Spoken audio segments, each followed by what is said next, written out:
Welcome back to the Discover podcast, where we view faith as a discovery journey with Jesus to help you become the person God created you to be. Hey everybody, welcome back to this week's episode of the Discover podcast. So glad that you are here. I am joined once again by my friend and colleague now. I don't know if you were officially on staff last time we filmed. I was filmed. not. Yeah, so my friend and colleague, Jake Milsna. And so we have been in this series where we are talking about stories and people's stories, and we got to hear your story a couple weeks ago. And then we kind of moved into a stretch of talking to some counselors, therapists, and spiritual directors, and we are still doing that. We have a couple more episodes of those still to go. But we're taking a little break from that, primarily because we couldn't find a counselor, spiritual director, or therapist to fill this week's slot. We had 3 lined up for after this. And so we said, hey, what should we do? We have this free week. What could we talk about that would really tie into this idea of developing someone's story, as well as not something that necessarily we need to be hack counselors or therapists on, but just something that a lot of people think through, work through, are aware of, or even if they're not aware of it, they struggle through it. And that's specifically the idea of identity. Yeah. And so identity is one of those things that I think lives with us all the time, trying to understand who we are. And in different seasons of life, it's very palpable. It's very much on the forefront. Who am I? I'm trying to figure that out. And so, I thought we'd spend some time talking about that today, because no matter if you're a middle school student, high school student, or college student, or even empty nester or retiree, your identity is one of those things that I think people kind of grapple with from one season of life to the next. So just to kick off this conversation, I'm wondering if you have any, as you think of your own story, and granted, we heard some of that a while back, reflections on your own process of understanding your own identity through the years. Yeah. I think for me, I was your typical athlete in high school. Mm-hmm. So my identity for a big part of my life, it feels weird saying that, but really till I was 19 was just around sports. Yeah. I was the athlete. I was the kid who, I was a wrestler. I remember even my senior year, we were really good and we won state, and I was sitting in, I didn't win state, my team did, clarifying that a little bit, but I sat in our hotel room as all my friends are out running around, and I had worked so hard for that title. I was the captain of the team. And I remember sitting on the bed, in our hotel room thinking, is this it? Yeah. I have a clear memory of that. Is this really all that this was cracked up to be? So that made me decide to wrestle again in college, because there must be something else I'm chasing. And I made it about 2 weeks. Yeah. And I was just it's not worth chasing it. My body was falling apart at that point. I'd gotten into the party scene. And I think what led me to the party scene in college was wrestling kind of got stripped away from me. I didn't want to do it anymore, and I had no clue who I was. And so I was now I have to try to figure out who else I am, or who is this next version of me if it's not an athlete. And so in college for a full year, I think I really just spiraled, trying to figure out who I was. And I think that's a pretty common experience for people. You hear, oftentimes countless stories of quote unquote successful people, people who made it to the top, people who achieved the thing that they were trying to achieve. And then they get there and they're like, oh yeah. Now what? I forget. I think there was this quote that says the loneliest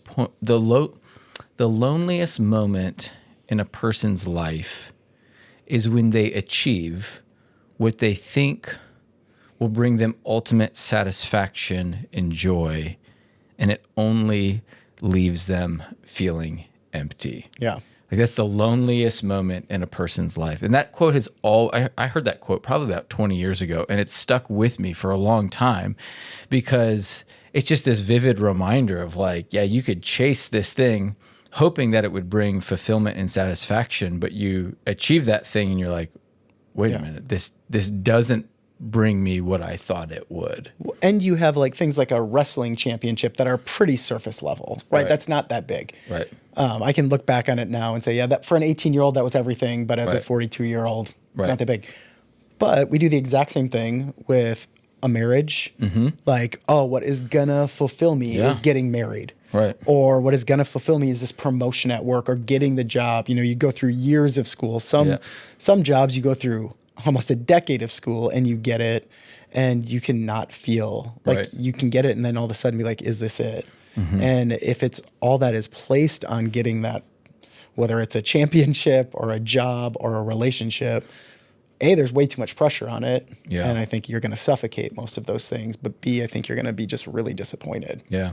And I think what it highlights in terms of the idea of identity and the way identity works is that we are all looking for some identity in something, person, or some object, some achievement like outside of ourselves. Like it's nothing that's unique, but it's something that all human beings grapple with and pursue, is like this sense of like, I'm looking for something outside myself to tell me who I am. I don't have a good understanding of like why we do that, but I think we would all say we're just inherently wired that way. Now, I think one of the reasons why we do that is because we were created to find that identity in God, but we oftentimes go to all of these other things. And so coming from somebody who just worked for the last 2 decades with college students, I'm curious if you could like quickly identify like what are those things you see individuals in that season of their life looking to give them a sense of who they are. Yeah, I mean, I think first is like friends, like your community, your relationships. So that could be like friendships, that could be like relationships with a significant other or whatever that is. But I think how people perceive you, I think is so readily available to know how they perceive you now. Like you see it on social media, they respond like this to your posts or to, whatever. And you can see if they've read something and not responded back. There's all these things that you and I didn't have to deal with. Totally. That is this constant feedback of how people are perceiving you, real or not, to be honest, because a lot of times we read into everything. Right. But I think this idea of like finding your identity from how the crowd views you or how those people close to you view you, which I think that moves well beyond college. Right. But I think college is such a tight community. Like I think now in my life of how hard it is to figure out a time to hang out with friends. Right. In college, it's like you walk down the hall or you just walk to class. You have friends everywhere. Right. And so you have this constant reinforcement of how people see you, if you're part of the in crowd, if you're not. And I think you just see that. And there's just so much pressure to conform, that I think that is one of them. And I think also the nature of college now, partially because it's so expensive, it is your career. Yeah. Like you have to decide at 19 now because you don't want to waste a year. Totally. Because you're wasting, $10,000 or whatever it is if you waste 1 year. And so I think that also leads to just a lot of identity being found in your career, because you're making that decision at a young age and you don't want to waste time or money. So you have to decide who you are, what you're going to pursue. I mean, what you're passionate about at 19 years old to want to do for the next 10, 20, 30 years. That's a lot of pressure. And so I think people really do find a lot of identity in that.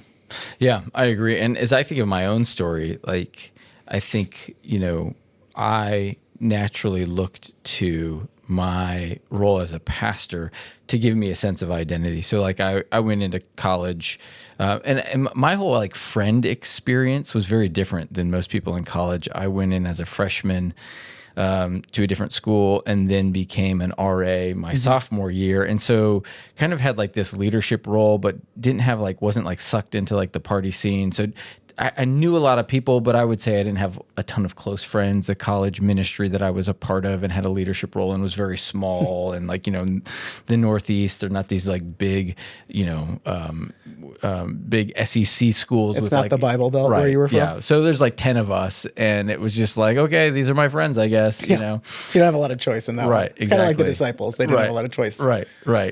And then I moved back home and lived at home for 2 years. And like, it was really this, like, at that point, I was like, I knew I was going to go to seminary. I knew at 20 years old, I was going to become a pastor and had that track. So I focused on that. And so like, for me, it was this career of like, this is who I'm going to be. It was interesting. Chris spoke this last weekend and he told his opening story in his sermon was, coming to a church as a Bible student and you're like the most beloved person in the church. Like the whole church wants to come around you and support you and you're a bit of a hero, and like I totally experienced that when I was in college living at home and people knew I was going to go to seminary and become a pastor. It was like, oh, this kid's amazing, And so from a very early age, in first steps in my quote unquote career, I felt that sense of like, oh, this is who I am. Like I've got to make myself something as a pastor to prove that I'm somebody. Yeah, because at some point it's not okay just to be a pastor. Then you got to be like a successful pastor. Right. Whatever that means. Whatever that means. Right. I remember it was like 2015, Tim Keller speaks at this crew staff conference that we're at. And, you like young staff guy, Tim Keller is amazing. And he gives this talk on identity. Yep. And what he talks about is he talks about how like he had us picture ourselves almost as military people who get the different like stars or different things that they pin even on their jacket, like to prove what they've done, their badges. And he said, we all have these. He called them validating performance reviews. Like these things that validate us as people. And then he just started to go through all the things that we use and people in ministry at that time, but just in general to validate ourselves. And I just remember being like crushed because I was like, I do all of that.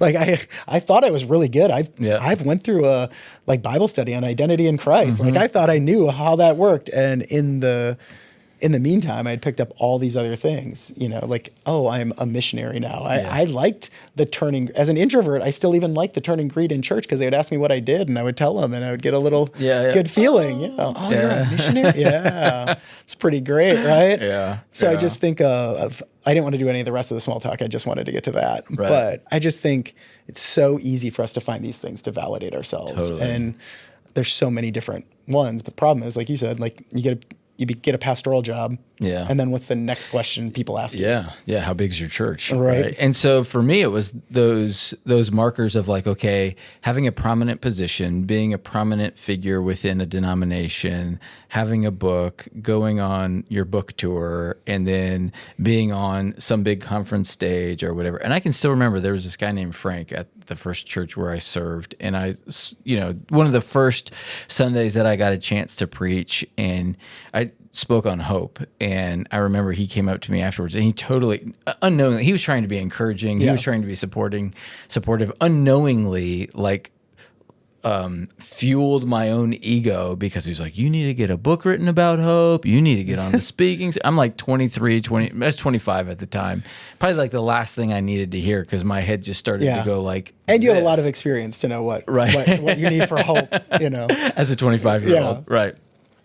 And so, it was for me, a lot of my own spiritual formation over the last 20 years has been an undoing of this understanding of self that's based on performance, achievement, and the recognition that comes with that.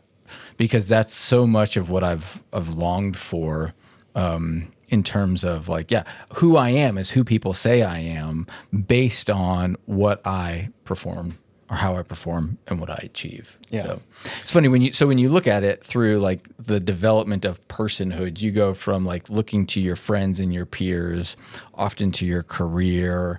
And then from there, what would you say is another thing, if we're just kind of tracking through the stages of life that people look to? Then I would say spouse, kids become, I think that's been the biggest transition, right? To move from college age ministry to church-based ministry. Now it's like mostly everyone I'm working with has kids. Right. And kids like dominate your life. And I have two of them. And they're great.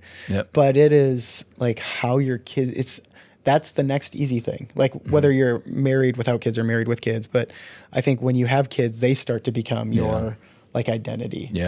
And what I think is interesting about both your spouse and your kids is like you are attached to them, whether you like it or not, right? And oftentimes now how they behave, the things that they say, the things that they achieve or not are a reflection back to you, whether you like it or not. And so I think that's one of the things that's challenging about being in those relationships, because you have, like you said, this hope and this ideal of like, you know, it could be with a spouse, oh, this person will complete me. Yes. Right. This person will be the thing that makes, you know, going back to that idea of like fulfillment and satisfaction, they will.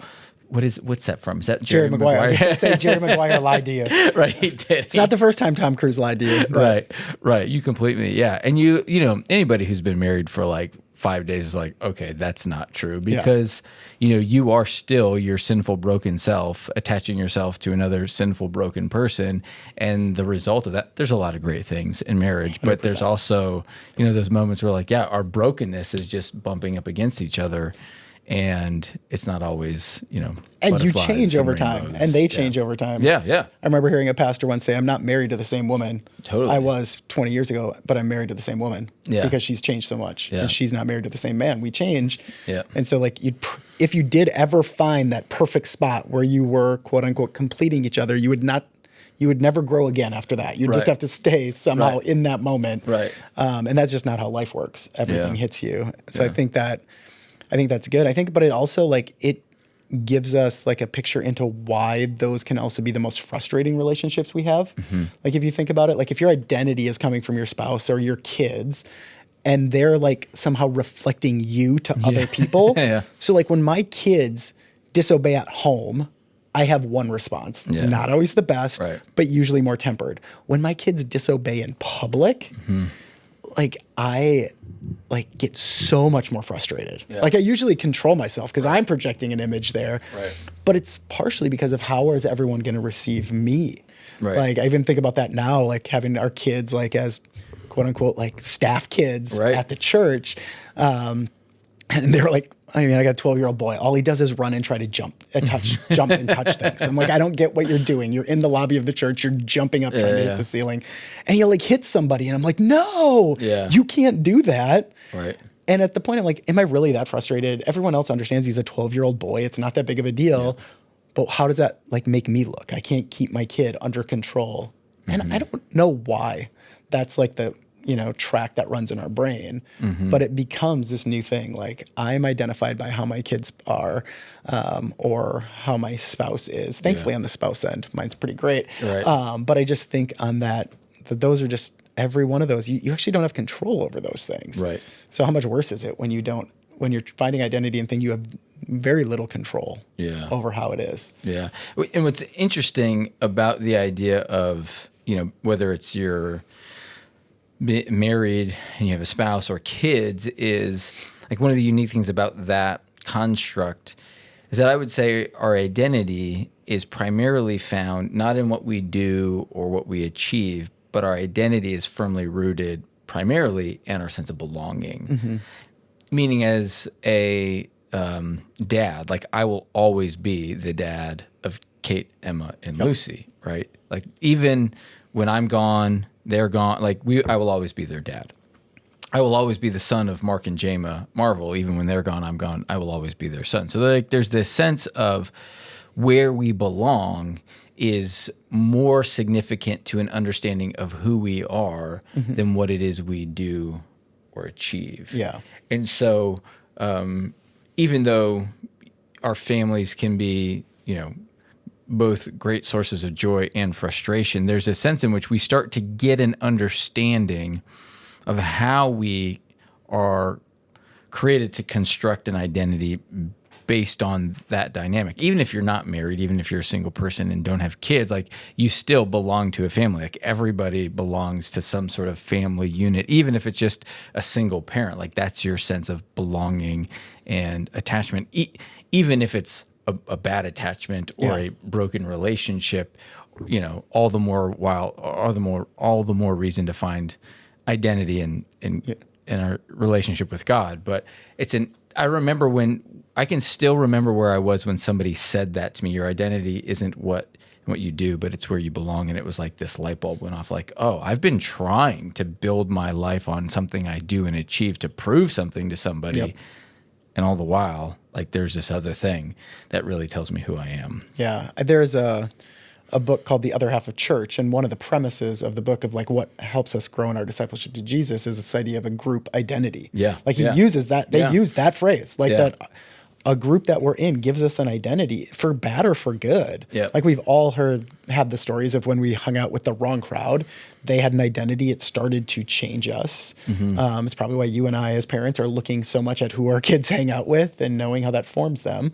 But I think that's where I think that maybe the hope even for people who aren't in like a marriage relationship or anything like that is like the group was always meant to be the church. Yeah. Like, I think how God designed it is that our group identity is supposed to come from the believers around us, the body of Christ, our family.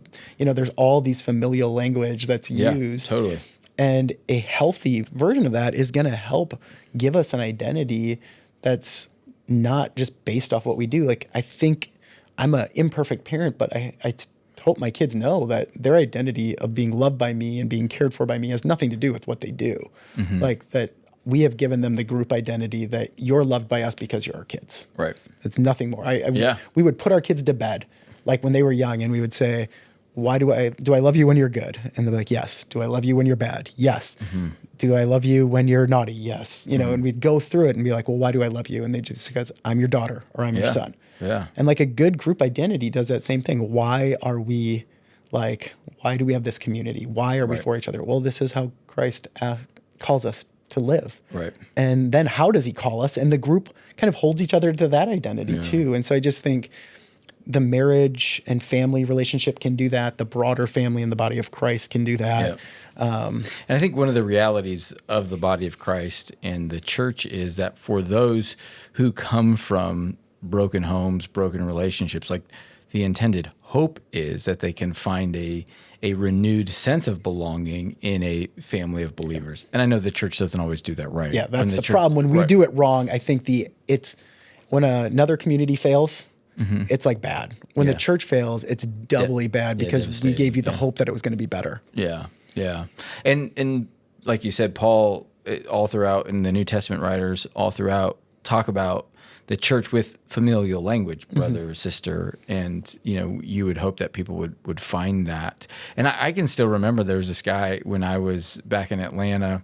He was a college student, and he came from a broken home. A dad who, like, his family was from the other side of the world, and his dad had moved here with his mom, and he was born in the States, but all of his extended family was in India, and his parents divorced, and his dad went back home. His mom was in a car accident, and his brother had mental health problems and ended up going to live with his dad back in India. And he just found himself in this place of like, I'm realizing I'm losing my family. Like my family is breaking down. My mom needs me to care for her more than she can care for me. My dad's gone, and I don't even know if I want a relationship with my dad, and my brother's gone.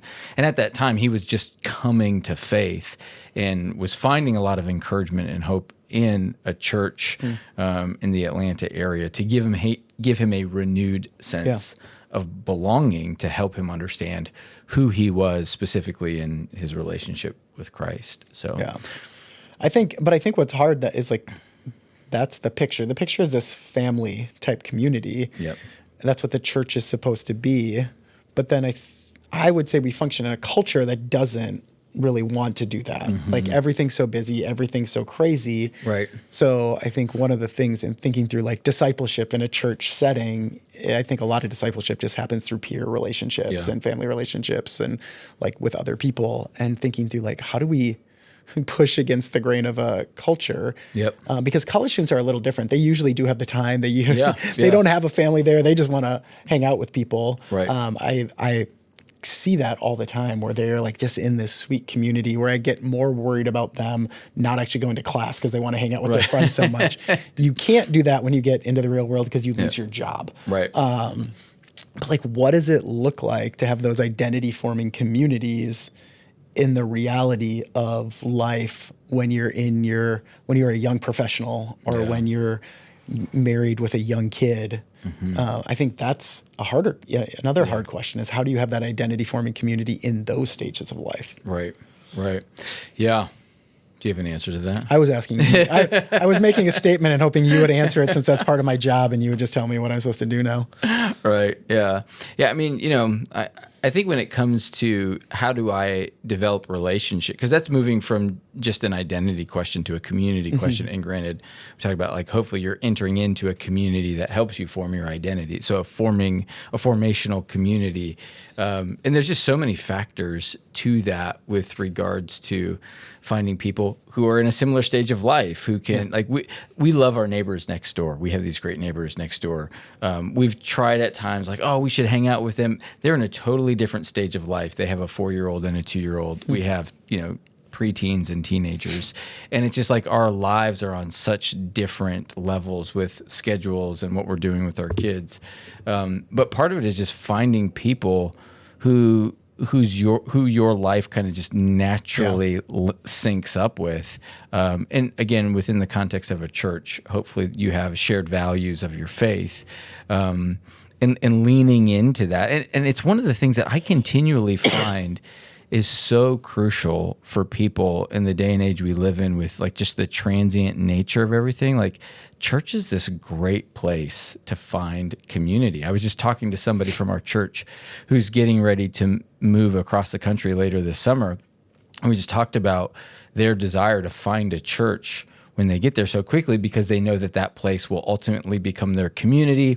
There will be friendships that naturally form there. And so often we see people kind of float in and float out of our church. They show up, just as the service is starting and they bolt right after it ends. And I'm thinking to myself, but there's so much more to be had in this community of relationship, of depth, of connection. So it does take intention. It does. It does take effort. And I think about like I joke with people that when we moved to Meadowbrook, like we had instant community and we had instant friends, whether we wanted them or not. Like these people were now our people. They want to be in your life. Right. But one of the things that we said when we moved here is we're not necessarily looking for the what or the where as much as we are looking for the who. We're looking for the people who we feel like we connect with, that we resonate with, because we know that that will just naturally form relationships that will be sustainable for us for the long haul. And so, I do think the church provides a great context for those relationships because hopefully you're finding churches are, multi-generational in nature, and you're going to find people who are in your stage of life. But one of the things that we have found too is that when we first moved here, we found people who were our parents' age without kids, empty nesters, and they like poured into us. They helped us. We became friends with them. And so there's just this really neat, relationship dynamic that you can have in a church that I just don't know if you can find as readily in other places in life. So I guess as we kind of start to wind our conversation down, to bring it back to identity, again, as we think about people's story, like what is the significance of understanding your identity, who you are, and also having awareness of your propensity to go to these other things rather than to Jesus? Like that whole dynamic of identity. Like, how does that help somebody in the development of their own story, whether they're in college or grandparents and empty nesters? Yeah, I mean, I think part of it is knowing your story, right? Like knowing who you are, and like sometimes it helps you remember where you are in the story. Yeah. Like you're like, I've been here before. I think that's what the empty nesters can say. There are times like, I've been here before. I've been in this place where I've tried to find my identity outside of Jesus. I've been in this place and I know where this functions better. And I think even, you don't have to be really old to have had those type of stories. Like you can be 20, 21, 22 and be able to draw back on other things and be like, I've seen this before. Like I know where this goes. And it's kind of like when you watch a TV show and that main character keeps like falling into the same thing over and over. And you're like, how? Okay, this story plot is running. Like it's a little over the top at this point. But we say that because we can look back and watch it. Often when it's our own life, like we do keep doing that. It's like, why do I keep feeling like I need control over everything? Because I think people will validate me by my kids like doing well. And so I have to control them. Well, I run that story all the time. That subplot of my life is constant. So if I know my identity is found in Jesus, like I have a community of people who are helping call me to that identity too, a group of parents who are struggling with the same thing so we can talk about it. I think it helps me like notice when I'm doing it. more quickly. And I think part of this whole process that we've been wanting to walk on is like being able to see how God is at work, being able to hear and notice, but then respond. So then when I notice that my identity is going from something else, how do I respond? How do I respond? When I know that my identity is Jesus, it should give me a lot easier like ability to confess my sin, to acknowledge what I did was wrong. Right. Like I think Christians should be the quickest people to confess of anyone. Yep. Like the quickest people to acknowledge how we did wrong. Because if we know our identities in Jesus, that stuff doesn't define us. Right. So if we know that story, there should be this humility, this quickness to confess, and we shouldn't get so far down a road because we couldn't like pull ourselves out, because we know Jesus is longing to pull us out of that. Yeah. Yeah. It's interesting how you kind of name that. Like there are these good things in life that we can build our identity. Like achievement is good. It's not bad to achieve something, right? It's good to be in a relationship. It's good to have a good career. It's good to be, a state champ wrestler, all those things. Again, Team state champ. Yeah, right. Like those are good things, but at the same time, we can also define ourselves by our failings or shortcomings, our sin. And it's like what the gospel is doing, it's inviting us to find our identity in neither of those things, but in Christ. And so so for me, the temptation is often to keep finding my identity in my performance as a pastor. So like every Sunday, I'm rating myself on how my sermon was, and looking for validation and craving somebody to tell me that was really good or life-changing or a new insight. And so it's like... Are you saying you don't want people to say that at your next sermon? Everybody, next week, whether you like it or not, tell me how amazing it was. No, but it's like, so... And again, preaching a good sermon is a good thing. Yeah. So it's we are tempted to find our sense of identity in both of those places, and Jesus is inviting us to find it in a totally different source. And so I think as it comes to like developing our sense of identity with regards to our story, it's ultimately seeing that God's story is the overarching umbrella of our story. And it's not so much that we are the main character of our story. It's that he hopefully is the main character of our story. And we find all of who we are in who he is. So oftentimes when I'm speaking at other places and I'm talking about identity, I use this illustration of the kids' book, Are You My Mother? You're familiar with this book? I'm not. Oh, you got to be kidding me. Okay, this is great. You're going to love this. Okay. So it's this like book about this little bird who hatches from his egg. Now I think I'm getting it. Yeah, got it. And like his mom isn't there, and so he climbs down out of the nest going to look for his mom. And he goes to all of these other things, a cat, a dog, a cow, a tractor, a car. And he asks the same question over and over, are you my mother? And all of those objects say, no, I'm not your mother. So then kind of like deflated and dejected, he goes back to his nest. And when he gets back to his nest, his mom shows up, and he doesn't ask the question, are you my mother? He makes the declaration, oh, you're my mother, because he sees himself in who she is. And so the hope is that we see God's story as the overarching narrative that like sucks up our story into his story, and our sense of self is found in him. And I think the more that we do that, as we've been talking through different things with different therapists and spiritual directors, whether it's grief, trauma, shame, hopefully the way we grow in those places and grow through those things is by having a strong sense of rootedness of our story being anchored in God's story, and our identity being anchored in who Jesus is and what he has done for us. Yeah. And I think the more that we do that, the more ability we have to take steps in our own discipleship. Yeah, I think that reminds me of how the Sermon on the Mount ends, right? The idea of like you look in a mirror and you forget who you are.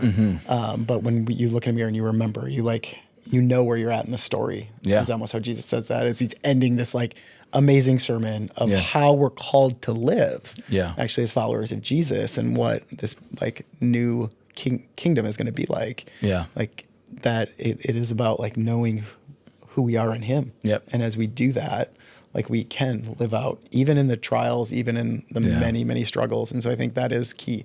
Like it's almost knowing who the story's really about. Yep. And then who he says you are, like determines so much. Yep.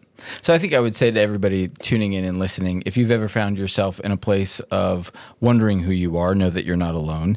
If you're in a season of transition, whether it's moving from one stage of life to the next, one job to the next, going from having a house full of kids to being an empty nester, know that you're not alone. Yep. And know that Jesus is continually inviting us to come back to him so that we can find a sense of confidence, assurance, and a sense of self, not in who we are, our performance, or our sin, but ultimately in him and his love for us. And so hopefully you found this episode helpful today, and just know that we're scratching the surface on identity, and there's a lot of great resources out there to keep exploring this. One of the resources we made available through Storytellers, or we at least pointed people towards, was a book called To Be Told, which I think is on our resource page, on the Storytellers page, that just helps you navigate your own story and your identity within the context of your story in God. So if you're wanting to dig deeper, go take a look at that, and I'm sure you'll find it to be incredibly helpful. So thanks again for tuning in this week, and we will